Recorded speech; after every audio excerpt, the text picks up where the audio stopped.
Well, to do that, America would need a political revolution.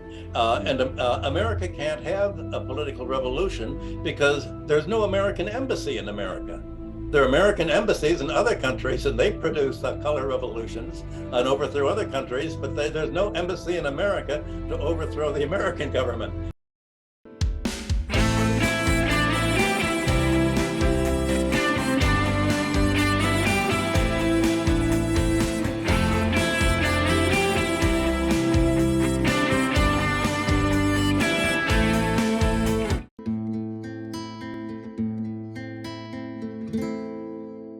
Macron is a professional liar. On American television every night, there are the most recent riots in France against Macron's anti-labor policies of trying to extend the retirement age, to make Frenchmen work harder for less. They're looking for solutions to finance the pension system.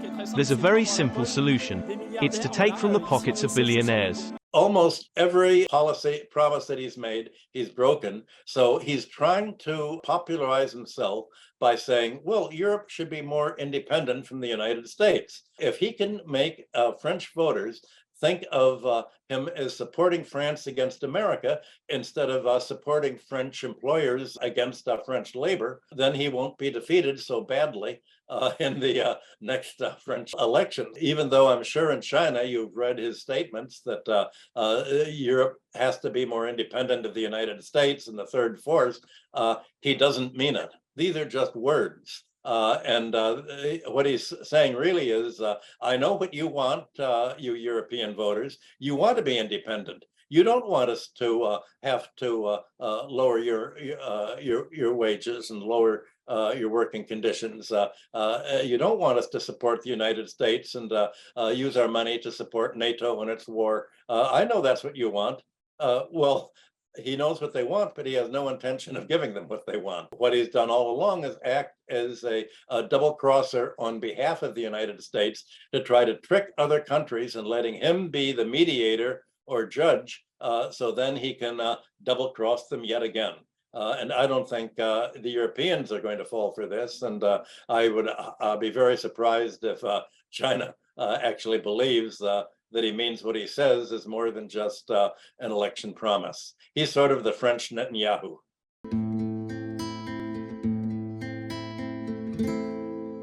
This is very humorous, and you actually would have to go to an American university to believe what I'm saying. But America's industrial policy is to give more money to corporations. The pretense is that if corporations get more money, for instance, if you lower the tax rates on corporations, you lower the progressive income tax, and the wealthy corporate managers and the corporations get more money, they'll invest more in technology. Well, that's not what happens. 90% of corporate profits in the United States are not spent on new means of production. They're spent on paying out higher dividends to their shareholders to support the stock price. And most of all, they're spent on stock buybacks. If a company is given more money as a government subsidy, it'll use the money to buy its own stock because the corporate executives are paid not according to how much they produce, not according to their market share or how efficient they are, but how much they can push up the company's stock. It's as if instead of industrializing and building up industrial means of production, the measure of wealth in America is what is the price of the stock and the price of the real estate and the price of the bonds. So it's making money financially, not industrially. So America really doesn't have an industrial policy. It calls it an industrial policy, but it's really a financialization policy. And so the fact is that if America gives special subsidies to its companies, maybe some will be invested in new factories and equipment and hiring labor. But what you're seeing right now is the Federal Reserve policy. And Janet Yellen used to have a role at the Federal Reserve. The American policy is to create unemployment because it says, and if we're going to industrialize, we need more unemployment to lower the wage rates, to make labor more desperate, and burned out. The Federal Reserve Chairman Alan Greenspan called this the traumatized worker syndrome. We need to traumatize workers with the threat of being fired and losing their health care and losing their pension contribution so that they will not ask for higher wages, they will not ask for better worker conditions, but will just do what they're told. Well, that's America's way of getting rich, and it's very hard to imagine how America can reindustrialize while trying to create more unemployment.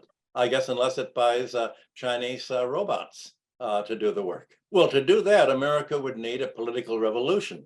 And America can't have a political revolution because there's no American embassy in America. There are American embassies in other countries, and they produce color revolutions and overthrow other countries, but there's no embassy in America to overthrow the American government and create a policy revolution that would actually solve things and make things better and create a real market economy.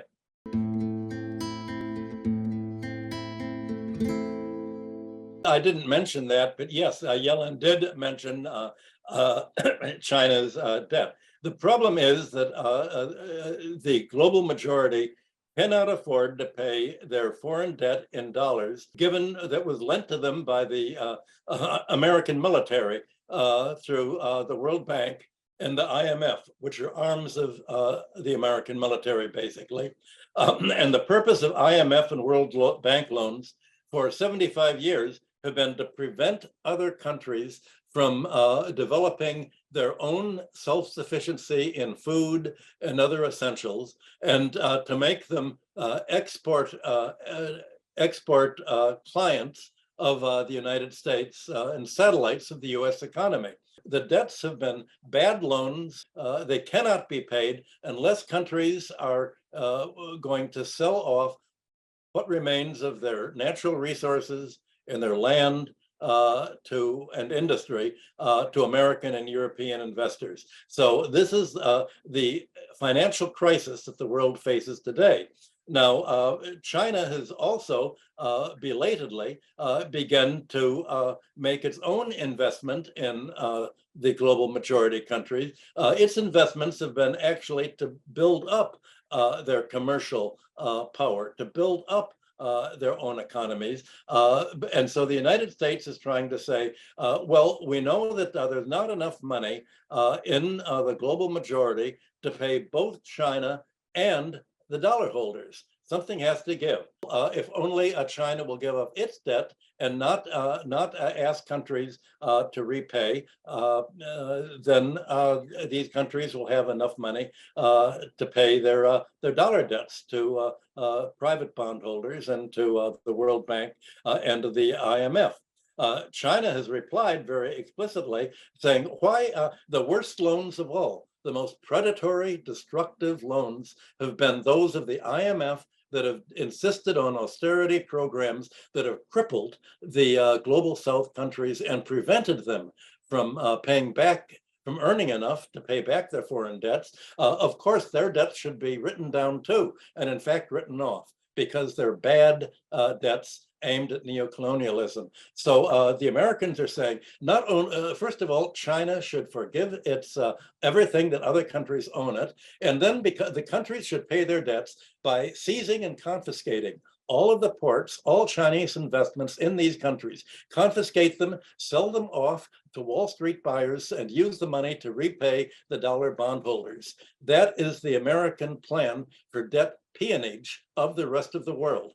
We're looking at the American plan is to restore feudalism, to say that capitalism has been a failure. We're rolling the clock back to feudalism, and we're now going to achieve a more vicious economy than even European colonialism created in Latin America and Africa. And we're going to use financial control to do what took a military army of occupation in the past. So that's really what's being said. Countries are being forced to choose between being part of the dollar area and fighting China, and essentially repudiating all Chinese loans and investments, or following the United States. The United States says, well, we have something to offer that China's not offering you. We're offering not to bomb you. We're offering not to kill you. They'll go to the leader and say, well, China's not threatening to kill you if you don't do what we want, but we'll have a color revolution, we'll kill you, and we'll make your whole country look like Libya if you don't we want. That's what we have to offer the world. What does China have to offer to counter that? That's the issue of world diplomacy today in a nutshell.